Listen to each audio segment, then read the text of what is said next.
I was not happy about having to go out in that.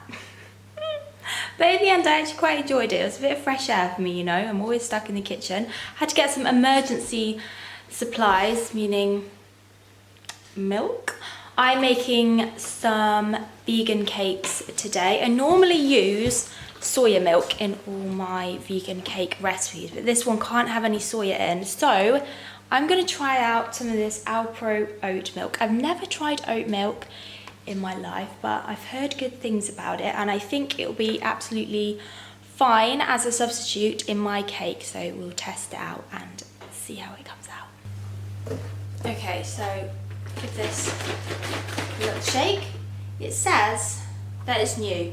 I don't know if Alpro have actually done oat milk before. I know that Oatly is one of the big brands for oat milk, but I'll see what it's like. It doesn't have like a particularly strong smell or anything. I need about 400 ml. Consistency is pretty much the same as soya milk. Fairly thin, but it looks exactly the same, to be honest. In terms of ingredients, you've got water, oat, of course, 8.7% oat, so not like a huge amount of oat, it is mostly water, chicory root fibre, and it does say on the front 30% more fibre. I suppose that's a good thing then. Sunflower oil, calcium, sea salt, stabiliser, gel and gum, and vitamins. So overall, pretty good, to be honest.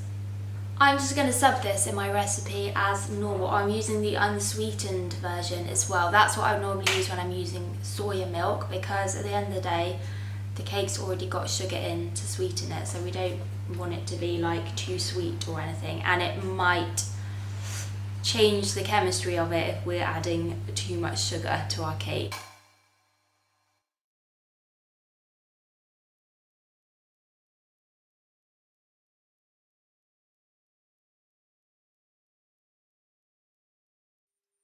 My cakes are out of the oven, looking good.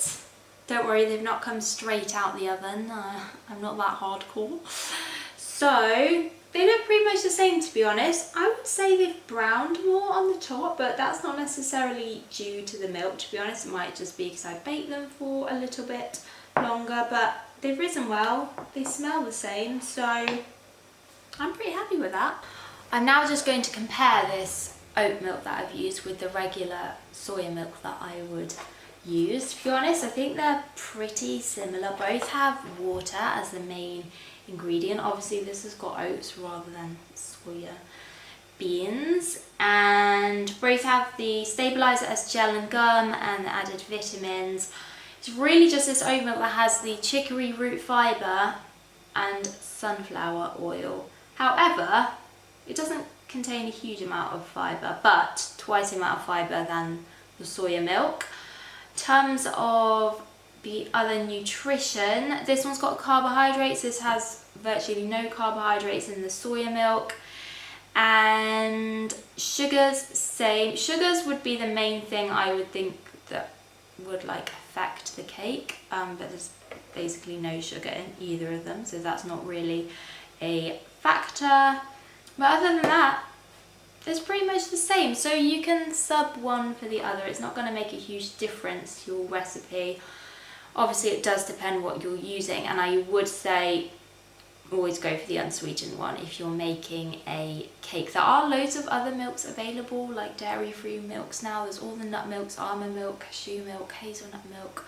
So many options now. If you have had a go using any of these different kinds of dairy-free milk in your recipes, please do let me know. Let me know how you got on. I'd be really interested to know.